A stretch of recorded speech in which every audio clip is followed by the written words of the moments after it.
Thank you very much, dear President Ruto, for hosting this Africa Climate Summit.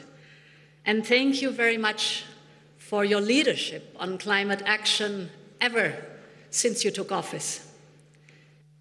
I very much welcome Kenya's Climate Change Act 2023 that was launched during this summit and that puts strong emphasis on carbon markets. We fully support you on this important topic. Presidents, prime ministers, fellow leaders, excellencies, I want to greet my colleague Moussa Faki, Chairman of the African Union. I want to greet the President Assoumani from the Comoros. I want to greet Secretary General Antonio Guterres, Dr. Sultan Al Jaber, President of the COP28, my fellow leaders, ladies and gentlemen. I am deeply honored to participate in this discussion. This summit is a crucial step to prepare the upcoming COP28 meeting and to make sure that Africa's voice resonates around the world and that Africa's priorities as a continent that is most affected by climate change are duly taken on board.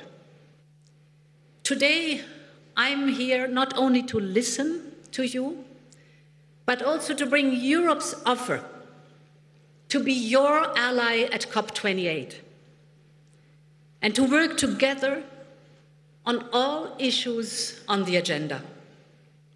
Because however different our two continents may look, we share the same interests when it comes to climate action. We hear you, President Ruto, and dear friends, when you say that Africa's first priority is to grow your economy, yes, and lift as many people as possible out of poverty. Yes, you're so right. Climate action is part of the solution. You are part of the solution. With your huge potential for renewable energy and clean hydrogen, your critical raw materials, your incredible nature and biodiversity, and your young workforce, you can help clean up global energy systems and supply chains while creating good jobs here and economic opportunities yet that your people demand, rightly so. This is a win-win partnership which benefits Africa and the world. For instance, the benefits of expanding Africa's clean energy sector would be massive.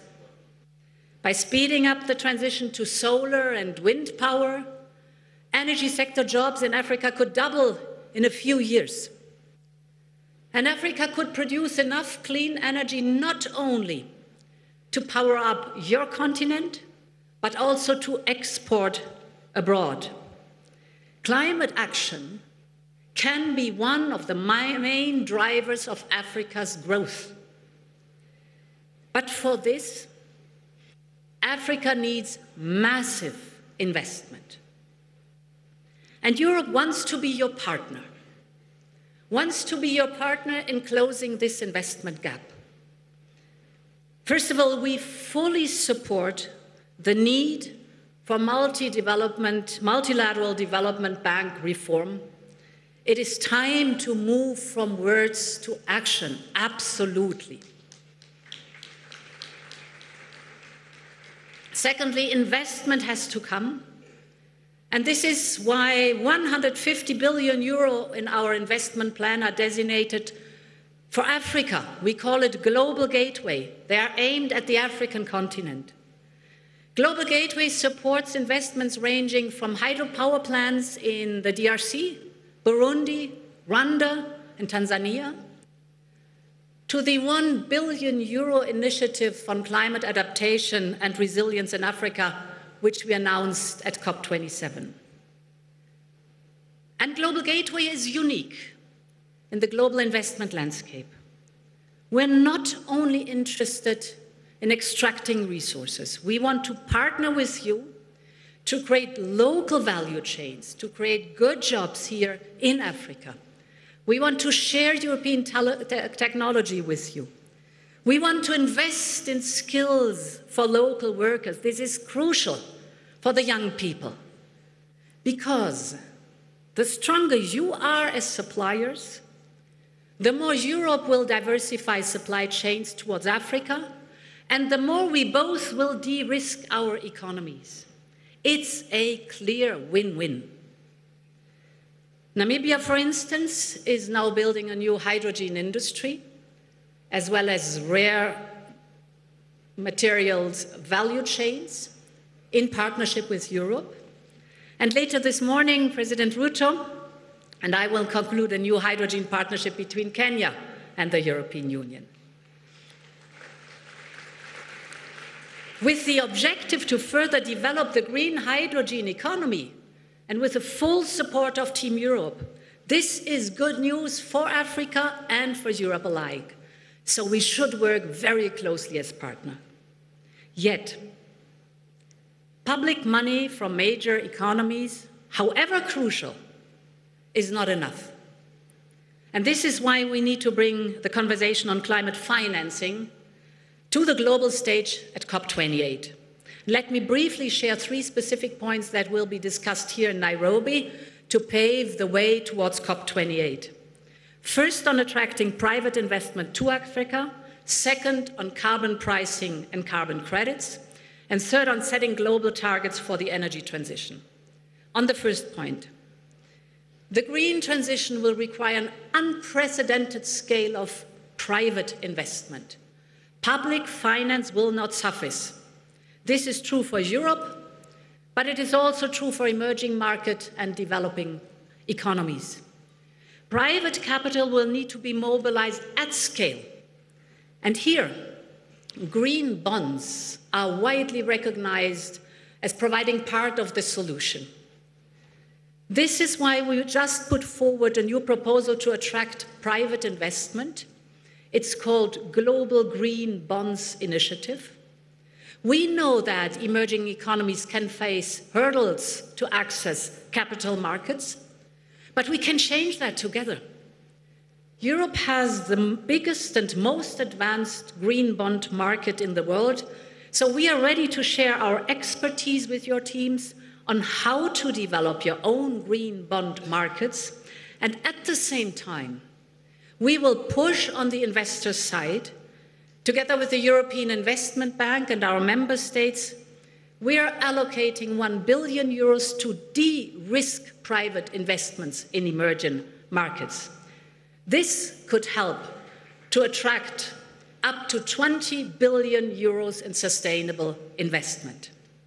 So, let's work together on that to build and grow Africa's green bond markets, and let us bring together this crucial point to COP28. There's another solution that would unlock huge resources for climate action in Africa, and that is carbon pricing and true carbon credits. And this is my second point. I believe, as you do, President Ruto, that setting a price on carbon emissions is one of the most efficient and one of the most effective tools in our hands, because it fosters innovation by the private sector, that's crucial, because it makes heavy polluters pay a fair price, that is necessary, and because it creates revenues that can support the clean transition in developing countries. That's what we need. And this includes also to include the carbon sinks that have been mentioned, and you are rich in carbon sinks here, and to reward this contribution. We have to get there. We will discuss this in more detail in the next session, so let us work together to bring a proposal for global carbon pricing and true carbon credits at COP28. And finally, on global energy goals, if we are to limit global warming to 1.5 degrees, we have to speed up the global energy transition. That means if we want to match our goals, we need to triple renewable energy capacity, and we need to double energy efficiency by 2030. This sounds bold, but it is doable. If we step up global investment in renewables, this would make clean energy more affordable for all countries, including here in Africa. And this is why COP28 President Dr. Sultan Al-Jaber and I champion an initiative for global targets for the energy transition to be achieved collectively. Because only what gets measured gets done. So, the global goals will provide a benchmark to track the progress and to attract even more private investment. So, I look forward to working with you on this and much, much more. I hope that Africa and Europe will join forces to reach a global agreement at COP28. Ladies and gentlemen, these three proposals may look bold. They may look impossible to achieve. But in the beautiful words of Nelson Mandela, who said, "It always seems impossible until it's done." We have a huge responsibility to fight climate change for the good of our children, for the good of our grandchildren.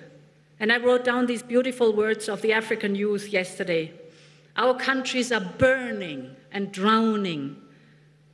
As you're not here to save us, we have to trust you now. So, my friends, let's reward the trust of these young people and show responsibility. Let's join forces for COP28. Many thanks. I feel so honored for being invited. Thank you.